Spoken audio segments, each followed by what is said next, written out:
The following narrative was found among the papers of Dr. James Hardcastle, who died of phthisis on February 4th, 1908, at 36 Upper Coventry Flats, South Kensington.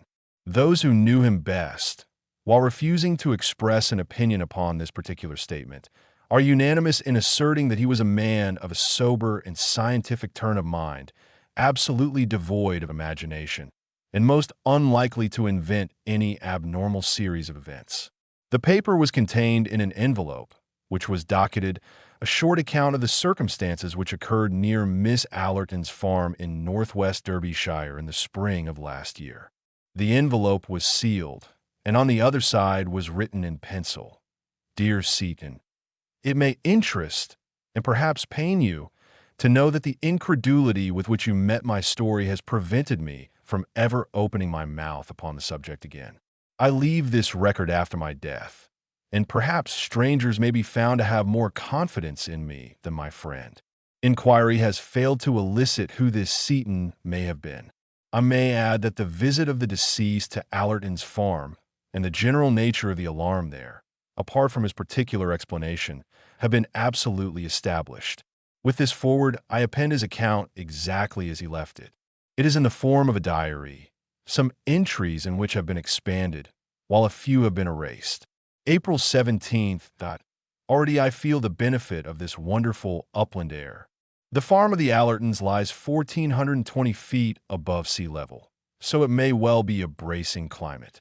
Beyond the usual morning cough, I have very little discomfort, and, what with the fresh milk and the homegrown mutton, I have every chance of putting on weight. I think Saunderson will be pleased.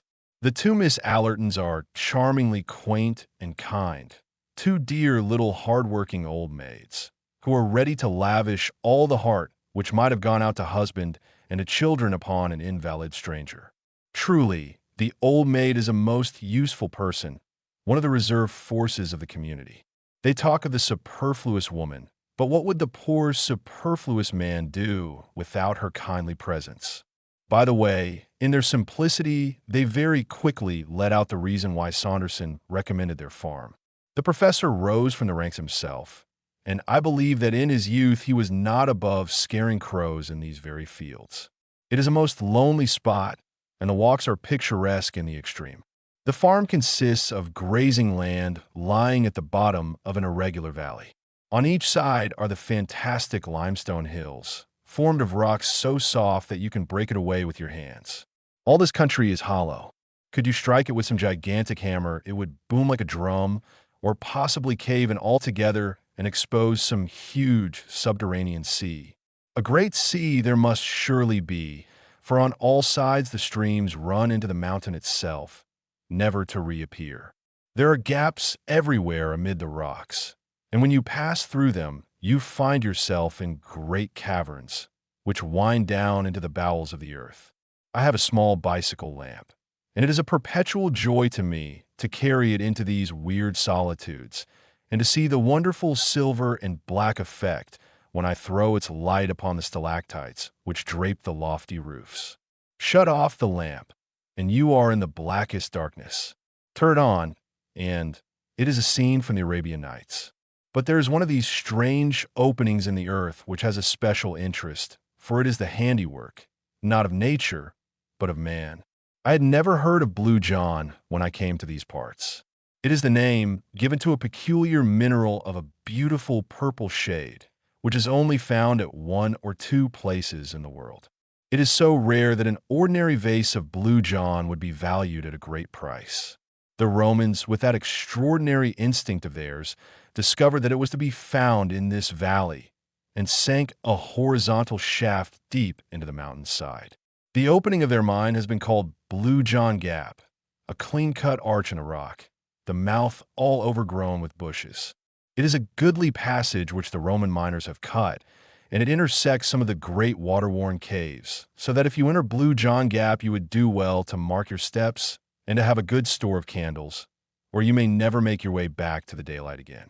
I have not yet gone deeply into it, but this very day I stood at the mouth of the arched tunnel, and peering down into the black recesses beyond, I vowed that when my health returned, I would devote some holiday to exploring those mysterious depths and finding out for myself how far the Romans had penetrated into the Derbyshire hills. Strange how superstitious these countrymen are. I should have thought better of young Armitage, for he is a man of some education and character, and a very fine fellow for his station in life. I was standing at the Blue John Gap when he came across the field to me. "Well, doctor," said he, "you're not afraid, anyhow." "Afraid?" I answered. "Afraid of what?" "Of it," said he, with a jerk of his thumb towards the black vault. "Of the terror that lives in the Blue John Cave. How absurdly easy it is for a legend to arise in a lonely countryside." I examined him as to the reasons for his weird belief. It seems that from time to time sheep have been missing from the fields, carried bodily away, according to Armitage. That they could have wandered away of their own accord and disappeared among the mountains was an explanation to which he would not listen.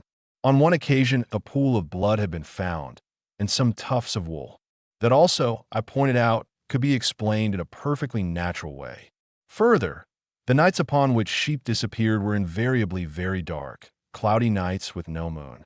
This I met with the obvious retort that those were the nights which a commonplace sheep stealer would naturally choose for his work. On one occasion, a gap had been made in a wall, and some of the stones scattered for a considerable distance. Human agency again, in my opinion.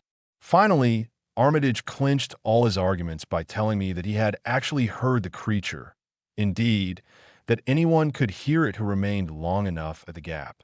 It was a distant roaring of an immense volume. I could not but smile at this, knowing, as I do, the strange reverberations which come out of an underground water system running amid the chasms of a limestone formation. My incredulity annoyed Armitage, so that he turned and left me with some abruptness. And now comes the queer point about the whole business. I was still standing near the mouth of the cave, turning over in my mind the various statements of Armitage, and reflecting how readily they could be explained away, when suddenly, from the depth of the tunnel beside me, there issued a most extraordinary sound. How shall I describe it? First of all, it seemed to be a great distance away, far down in the bowels of the earth. Secondly, in spite of this suggestion of distance, it was very loud.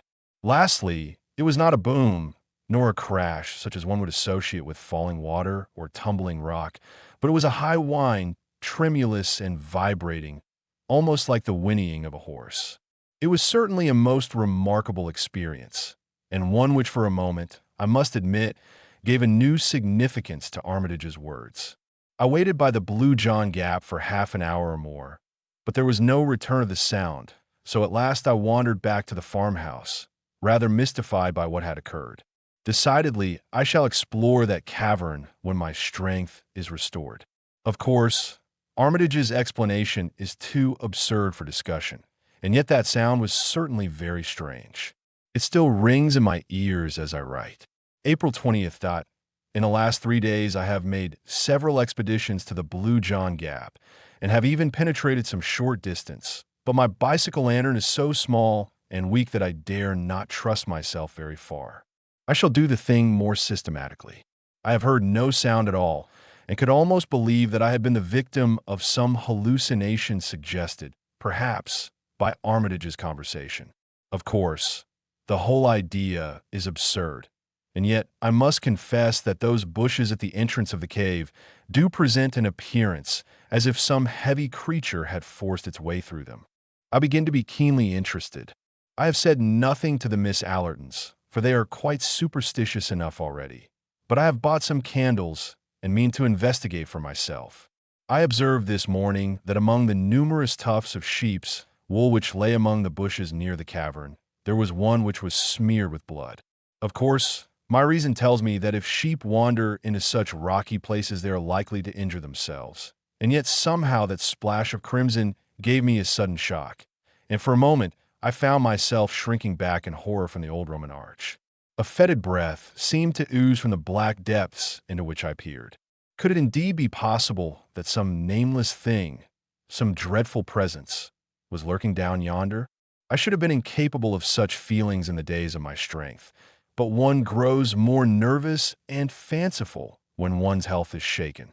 For the moment, I weakened in my resolution and was ready to leave the secret of the old mine, if one exists, forever unsolved. But tonight my interest has returned and my nerves grown more steady. Tomorrow I trust that I shall have gone more deeply into this matter. April 22nd. Let me try and set down as accurately as I can my extraordinary experience of yesterday. I started in the afternoon and made my way to the Blue John Gap. I confess that my misgivings returned as I gazed into its depths, and I wished that I had brought a companion to share my exploration. Finally, with a return of resolution, I lit my candle, pushed my way through the briars, and descended into the rocky shaft. It went down at an acute angle for some 50 feet, the floor being covered with broken stone. Thence there extended a long, straight passage cut in the solid rock. I am no geologist, but the lining of this corridor was certainly of some harder material than limestone, for there were points where I could actually see the tool marks which the old miners had left in their excavation, as fresh as if they had been done yesterday. Down this strange, old-world corridor I stumbled, my feeble flame throwing a dim circle of light around me, which made the shadows beyond the more threatening and obscure. Finally, I came to a spot where the Roman tunnel opened into a water-worn cavern, a huge hall hung with long white icicles of lime deposit. From this central chamber, I could dimly perceive that a number of passages worn by the subterranean streams wound away into the depths of the earth. I was standing there wondering whether I had better return, or whether I dare venture farther into this dangerous labyrinth, when my eyes fell upon something at my feet which strongly arrested my attention. The greater part of the floor of the cavern was covered with boulders of rock or with hard incrustations of lime. But at this particular point, there had been a drip from the distant roof, which had left a patch of soft mud. In the very center of this, there was a huge mark, an ill-defined blotch, deep, broad, and irregular, as if a great boulder had fallen upon it. No loose stone lay near, however, nor was there anything to account for the impression. It was far too large to be caused by any possible animal, and besides, there was only the one, and the patch of mud was of such a size that no reasonable stride could have covered it. As I rose from the examination of that singular mark, and then looked round into the black shadows which hemmed me in, I must confess that I felt for a moment a most unpleasant sinking of my heart, and that, do what I could, the candle trembled in my outstretched hand. I soon recovered my nerve, however, when I reflected how absurd it was to associate so huge and shapeless a mark with the track of any known animal. Even an elephant could not have produced it. I determined, therefore, that I would not be scared by vague and senseless fears from carrying out my exploration. Before proceeding, I took good note of a curious rock formation in the wall by which I could recognize the entrance of the Roman tunnel. The precaution was very necessary, for the great cave, so far as I could see it, was intersected by passages. Having made sure of my position, and reassured myself by examining my spare candles and my matches, I advanced slowly over the rocky and uneven surface of the cavern. And now I come to the point where I met with such sudden and desperate disaster. A stream, some 20 feet broad, ran across my path, and I walked for some little distance along the bank to find a spot where I could cross dryshod. Finally, I came to a place where a single flat boulder lay near the center, which I could reach in a stride. As it chanced, however, the rock had been cut away and made top-heavy by the rush of the stream, so that it tilted over as I landed on it and shot me into the ice-cold water. My candle went out, and I found myself floundering about in utter and absolute darkness. I staggered to my feet again, more amused than alarmed by my adventure. The candle had fallen from my hand and was lost in the stream, but I had 2 others in my pocket, so that it was of no importance. I got one of them ready and drew out my box of matches to light it. Only then did I realize my position. The box had been soaked in my fall into the river. It was impossible to strike the matches. A cold hand seemed to close round my heart as I realized my position. The darkness was opaque and horrible. It was so utter one put one's hand up to one's face as if to press off something solid. I stood still, and by an effort, I steadied myself. I tried to reconstruct in my mind a map of the floor of the cavern as I had last seen it. Alas, the bearings which had impressed themselves upon my mind were high on the wall, and not to be found by touch. Still, I remembered in a general way how the sides were situated, and I hoped that by groping my way along them, I should at last come to the opening of the Roman tunnel. Moving very slowly and continually striking against the rocks, I set out on this desperate quest. But I very soon realized how impossible it was. In that black, velvety darkness, one lost all one's bearings in an instant. Before I had made a dozen paces, I was utterly bewildered as to my whereabouts. The rippling of the stream, which was the one sound audible, showed me where it lay, but the moment that I left its bank, I was utterly lost. The idea of finding my way back in absolute darkness through that limestone labyrinth was clearly an impossible one. I sat down upon a boulder and reflected upon my unfortunate plight. I had not told anyone that I proposed to come to the Blue John mine, and it was unlikely that a search party would come after me. Therefore, I must trust to my own resources to get clear of the danger. There was only one hope, and that was that the matches might dry. When I fell into the river, only half of me had got thoroughly wet. My left shoulder had remained above the water. I took the box of matches, therefore, and put it into my left armpit. The moist air of the cavern might possibly be counteracted by the heat of my body, but even so, I knew that I could not hope to get a light for many hours. Meanwhile, there was nothing for it but to wait. By good luck, I had slipped several biscuits into my pocket before I left the farmhouse. These I now devoured, and washed them down with a draught from that wretched stream which had been the cause of all my misfortunes. Then I felt about for a comfortable seat among the rocks, and, having discovered a place where I could get a support for my back, I stretched out my legs and settled myself down to wait. I was wretchedly damp and cold, but I tried to cheer myself with the reflection that modern science prescribed open windows and walks in all weather for my disease. Gradually, lulled by the monotonous gurgle of the stream and by the absolute darkness, I sank into an uneasy slumber. How long this lasted I cannot say. It may have been for an hour, it may have been for several. Suddenly I sat up on my rock couch, with every nerve thrilling and every sense acutely on the alert. Beyond all doubt, I had heard a sound, some sound very distinct from the gurgling of the waters. It had passed, but the reverberation of it still lingered in my ear. Was it a search party? They would most certainly have shouted, and vague as this sound was which had wakened me, it was very distinct from the human voice. I sat palpitating and hardly daring to breathe. There was again, and again. Now it had become continuous. It was a tread, yes, surely it was the tread of some living creature. But what a tread it was! It gave one the impression of enormous weight carried upon sponge-like feet, which gave forth a muffled but ear-filling sound. The darkness was as complete as ever, but the tread was regular and decisive, and it was coming beyond all question in my direction. My skin grew cold, and my hair stood on end as I listened to that steady and ponderous footfall. There was some creature there, and surely by the speed of its advance, it was one which could see in the dark. I crouched low on my rock and tried to blend myself into it. The steps grew nearer still, then stopped, and presently I was aware of a loud lapping and gurgling. The creature was drinking at the stream. Then again there was silence, broken by a succession of long sniffs and snorts of tremendous volume and energy. Had it caught the scent of me? My own nostrils were filled by a low, fetid odor, mephitic and abominable. Then I heard the steps again. They were on my side of the stream now. The stones rattled within a few yards of where I lay. Hardly daring to breathe, I crouched upon my rock. Then the steps drew away. I heard the splash as it returned across the river, and the sound died away into the distance in the direction from which it had come.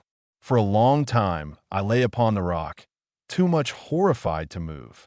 I thought of the sound which I had heard coming from the depths of the cave, of Armitage's fears, of the strange impression in the mud, and now came this final and absolute proof that there was indeed some inconceivable monster, something utterly unearthly and dreadful, which lurked in the hollow of the mountain. Of its nature or form I could frame no conception, save that it was both light-footed and gigantic. The combat between my reason, which told me that such things could not be, and my senses, which told me that they were, raged within me as I lay. Finally, I was almost ready to persuade myself that this experience had been part of some evil dream, and that my abnormal condition might have conjured up a hallucination.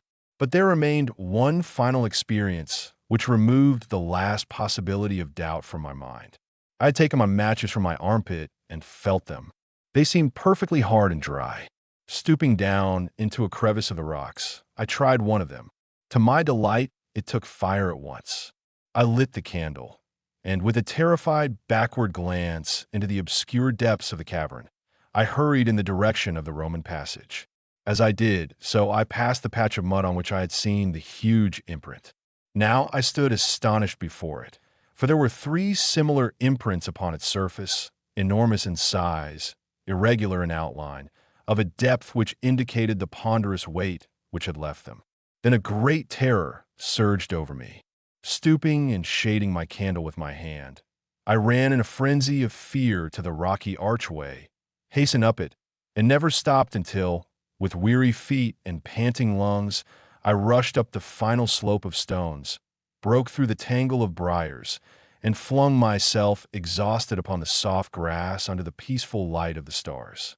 It was 3 in the morning when I reached the farmhouse, and today I am all unstrung and quivering after my terrific adventure. As yet I have told no one. I must move warily in the matter. What would the poor lonely women or the uneducated yokels here think of it if I were to tell them my experience? Let me go to someone who can understand and advise. April 25th. I was laid up in bed for 2 days after my incredible adventure in the cavern. I use the adjective with a very definite meaning, for I have had an experience since which has shocked me almost as much as the other. I have said that I was looking round for someone who could advise me. There is a Dr. Mark Johnson who practices some few miles away, to whom I had a note of recommendation from Professor Saunderson. To him I drove, when I was strong enough to get about, and I recounted to him my whole strange experience. He listened intently, and then carefully examined me, paying special attention to my reflexes and to the pupils of my eyes. When he had finished, he refused to discuss my adventure, saying that it was entirely beyond him, but he gave me the card of a Mr. Picton at Castleton, with the advice that I should instantly go to him and tell him the story exactly as I had done to himself. He was, according to my advisor, the very man who was preeminently suited to help me. I went on to the station, therefore, and made my way to the little town, which is some 10 miles away. Mr. Picton appeared to be a man of importance, as his brass plate was displayed upon the door of a considerable building on the outskirts of the town. I was about to ring his bell, when some misgiving came in my mind, and, crossing to a neighboring shop, I asked the man behind the counter if he could tell me anything of Mr. Picton. "Why," said he is the best mad doctor in Derbyshire, and yonder is his asylum." You can imagine that it was not long before I had shaken the dust of Castleton from my feet and returned to the farm, cursing all unimaginative pedants who cannot conceive that there may be things in creation which have never yet chanced to come across their mole's vision. After all, now that I am cooler, I can't afford to admit that I have been no more sympathetic to Armitage than Dr. Johnson has been to me. April 27th. When I was a student, I had the reputation of being a man of courage and enterprise. I remember that when there was a ghost hunt at Coltbridge, it was I who sat up in the haunted house. Is it advancing years, after all? I'm only 35, or is it this physical malady which has caused degeneration? Certainly my heart quails when I think of that horrible cavern in the hill, and the certainty that it has some monstrous occupant. What shall I do? There is not an hour in the day that I do not debate the question. If I say nothing, then the mystery remains unsolved. If I do say anything, then I have the alternative of mad alarm over the whole countryside, or of absolute incredulity, which may end in consigning me to an asylum. On the whole, I think that my best course is to wait, and to prepare for some expedition which shall be more deliberate and better thought out than the last. As a first step, I have been to Castleton and obtained a few essentials. A large acetylene lantern for one thing, and a good double-barreled sporting rifle for another.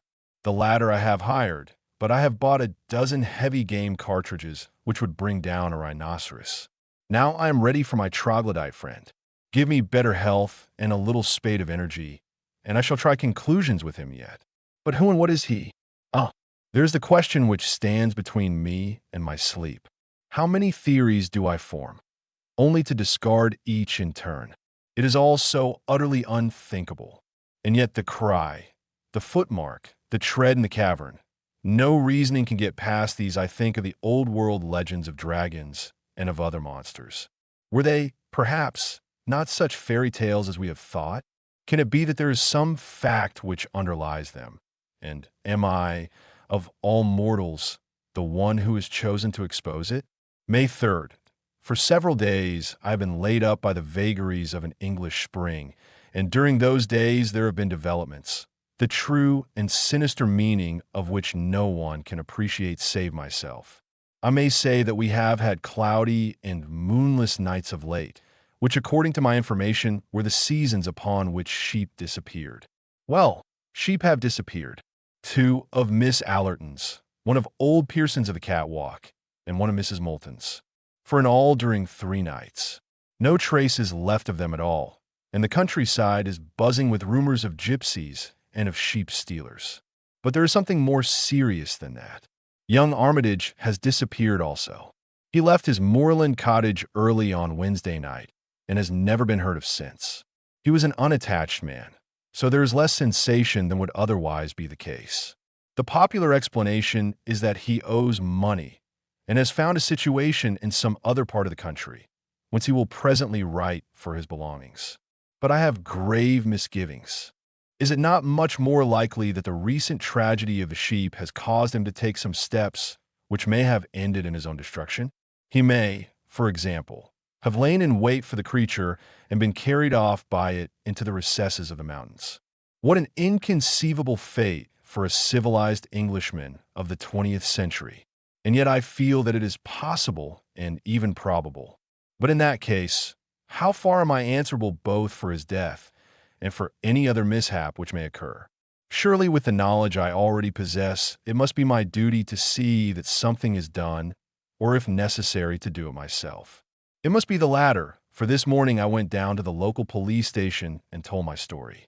The inspector entered it all in a large book and bowed me out with commendable gravity. But I heard a burst of laughter before I had got down his garden path. No doubt, he was recounting my adventure to his family. June 10th. I am writing this, propped up in bed, 6 weeks after my last entry in this journal. I have gone through a terrible shock both to mind and body, arising from such an experience as has seldom befallen a human being before. But I have attained my end.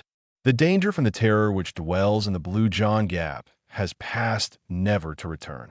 Thus much at least I, a broken invalid, have done for the common good. Let me now recount what occurred as clearly as I may.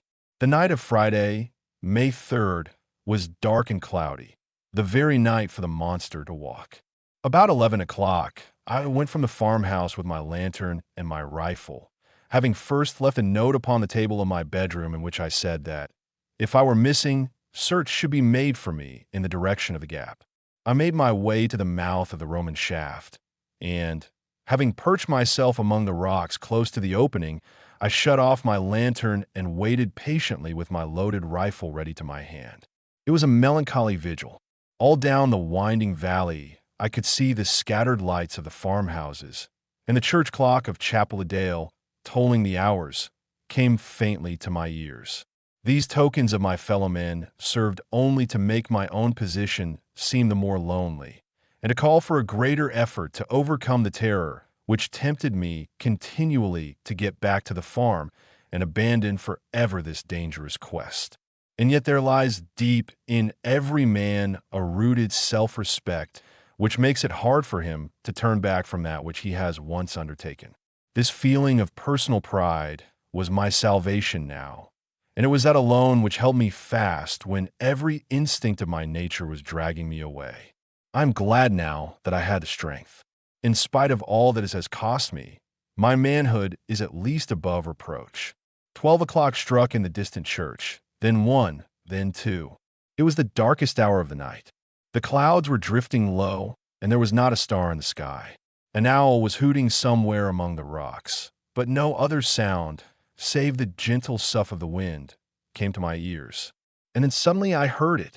From far away down the tunnel came those muffled steps, so soft and yet so ponderous. I heard also the rattle of stones as they gave way under that giant tread. They drew nearer. They were close upon me. I heard the crashing of the bushes round the entrance.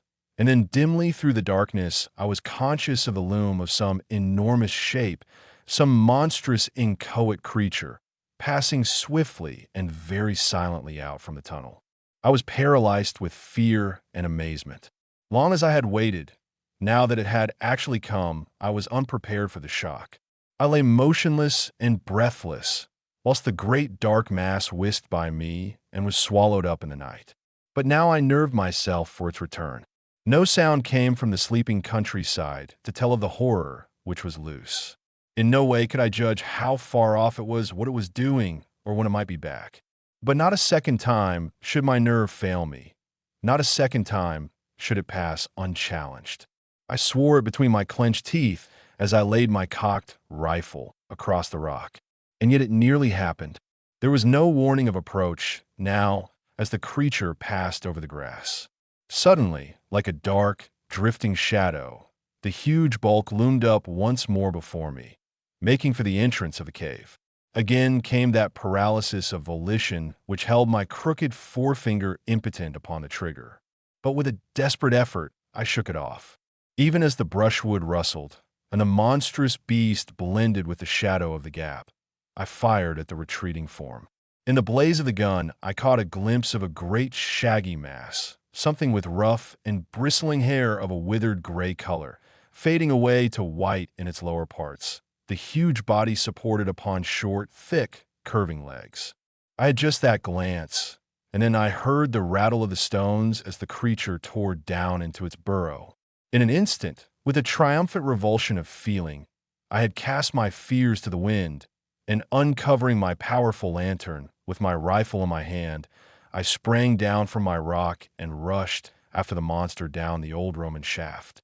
My splendid lamp cast a brilliant flood of vivid light in front of me, very different from the yellow glimmer which had aided me down the same passage only 12 days before.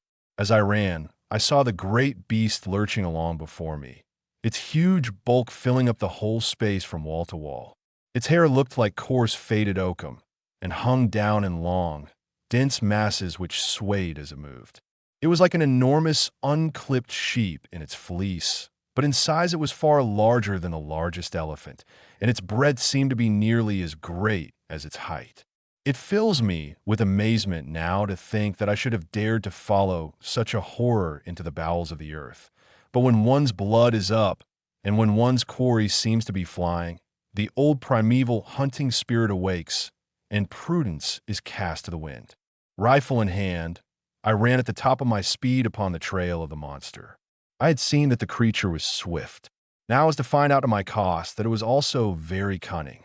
I had imagined that it was in panic flight, and that I had only to pursue it. The idea that it might turn upon me never entered my excited brain. I have already explained that the passage down which I was racing opened into a great central cave. Into this I rushed, fearful lest I should lose all trace of the beast. But he had turned upon his own traces, and in a moment we were face to face. That picture, seen in the brilliant white light of the lantern, is etched forever upon my brain. He had reared up on his hind legs as a bear would do, and stood above me, enormous, menacing, such a creature as no nightmare had ever brought to my imagination. I have said that he reared like a bear, and there was something bear-like.